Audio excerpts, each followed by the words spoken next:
this video, we're gonna be talking about macros and how to utilize them to lose fat fast. All right, guys, so I am a new dad. So I am super not where I was before being a dad. So now, and I'm working on another video about how to get back into shape with this new dad bod, even though dad bods are sexy, utilizing macros, and it's a process. Now, don't think macros is the end all be all answer to everything. At the end of the day, with all diets, it's caloric deficit. I'm just going over macros and how you could best utilize it. If you're interested, if you want to learn more about carbohydrates, fats, proteins, how to properly calculate your macros, going through that and holding yourself consistently and how to basically do that, you don't have to pay anyone to do it for you. You'll learn it in this video to do it yourself. Now, there is a little bit of homework that you need to do on your back end, but I'm gonna lay out the 3 steps, right? The first step is using a total daily energy expenditure calculator, and you can find that at any app right now. You could find it on Google. You're gonna Google total daily energy expenditure calculator because you're gonna put your numbers, but you're gonna put in your age, your weight, your height. Be true. No one is judging you. Be true to these numbers because they will get you to the best, most accurate numbers that you can work off of when you're utilizing your macros to lose fat fast. You plug that, you plug all those information, it's gonna spit out a number. It's gonna basically spit out your total daily energy expenditure. How many calories you burn throughout the day. This is including your sleep. This is including you working throughout the day, whether you're a barista, a techie, a coach, a doctor, a nurse, a lawyer, an engineer, YouTuber, a content creator, whatever it is, it's gonna calculate what you do on a day-to-day basis. It could be 2,000, 25, 3,000 calories. We don't know. But it's gonna be based on your, again, how you are very honest with your daily activity level. Are you active? Are you not so active? Are you lightly active? Are you heavily active? 9 times out of 10, if you're watching this video, you're probably around the low active to light active, maybe even the normal moderate active. If you're super heavy active, then that's like you're running, you're working out every damn day. You're gonna get that number. But there's also a BMR.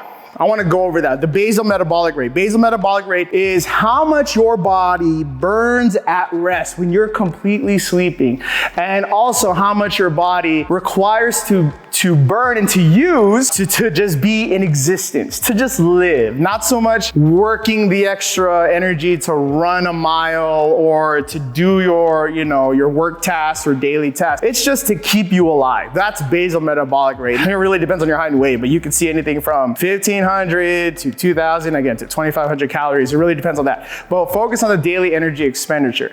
Now, from that, you're going to, if you want to gain mass, if you want to gain muscle, you can add 10 to 15% of that. Now, if you're in the camp of wanting to lose fat, lose weight, you're going to subtract 10 to 15% of your total daily energy expenditure. So let's say, because I have no calculator in front of me, so I'm relying on graphics around me.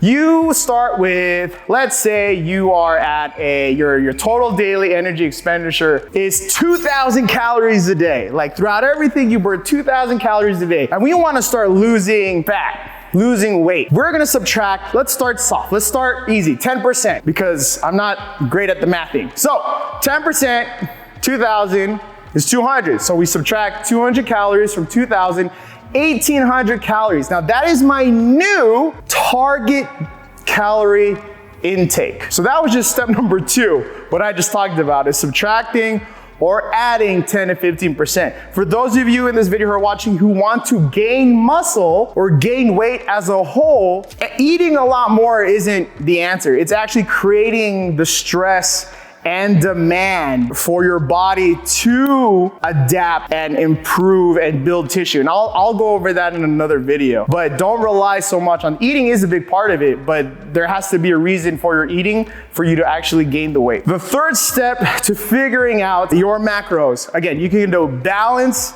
which is like 33% carbs, fat, and protein across the board. Or you can do a high protein and then everything else kind of adjusts with it, where it's like 40% protein, 30% carbs, and 30% fats. Now, it really depends on how your body adjusts to it, how your body reacts to what you're giving, what you're intaking, because everyone is really freaking different. Some people strive on more carbs than protein. At the end of the day, we definitely always want to push more protein. You always hear protein, protein, protein. But especially for my fat loss clients, I'm biased towards the protein side because protein is made up of amino acids. Amino acids are the building blocks of life. They're the building blocks of tissue, especially your bone, your organs, your tendons, your ligaments, and your muscle. And your muscles are pretty active tissue, metabolically active, which means it burns a lot of calories at rest. You want more lean tissue as you want to lose more fat. That's why I suggest high protein when it comes to macro building and all that.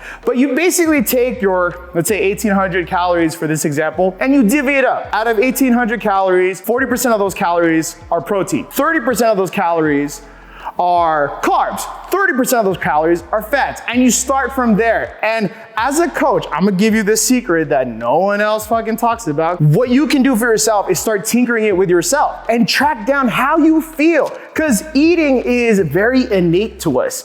We eat based on, how we feel, how our day's going. It's really connected to our stress levels and what we're feeling at that moment in time. And that's how we look to food. We look to food for sustenance, for nourishment. Now, if you have a weird relationship with food where you're like, oh, I ate this, I gotta burn this off, we gotta stop you right there. We gotta take it one step at a time. Food is nourishment. Food is not there to punish you. Food is not there to hate you, to bring you down. Food is nourishment, and that is the first hurdle to understand when you're in a fat loss journey, when you're in a weight loss journey. And that's why 9 times out of 10, from my experience, it takes a lot for our clients to start seeing results when they're in that mindset. And it's nothing to do with them purposely trying to sabotage themselves. It's more of just the mindset, the environmental conditioning of like, oh my God, this is bad, this is good. Eat this and don't eat that and don't eat this. And oh, if you eat this, you're hurting the world. It's just a lot of shit. As human beings, as animals, we eat for nourishment. So you need to take that first and foremost. When you know eating is a good thing, then we can start divvying up like, okay, 40% of my calories are gonna be here, 30% here, 30% there. And guess what? You're sticking to a caloric deficit of 10% because it all ties up to 1800 calories. So you could divvy up however you want, as long as you're in that caloric deficit and as long as you're consistent. And that's how I would start. And use this for yourself. You can do this every day. You don't have to pay anyone. Do this right now. It's a great starting point. You can definitely hire a coach at the end when you want to bring it up a next level. If you found this information helpful, follow us, subscribe to this channel, like it so it pushes us on the algorithm, because we're here to just keep leveling up people's lives, one workout at a time, one video at a time. I'm Coach Austin from Hyperstrength Conditioning here in San Jose, California, where we nerd out on workout, and I will see you guys later. Bye.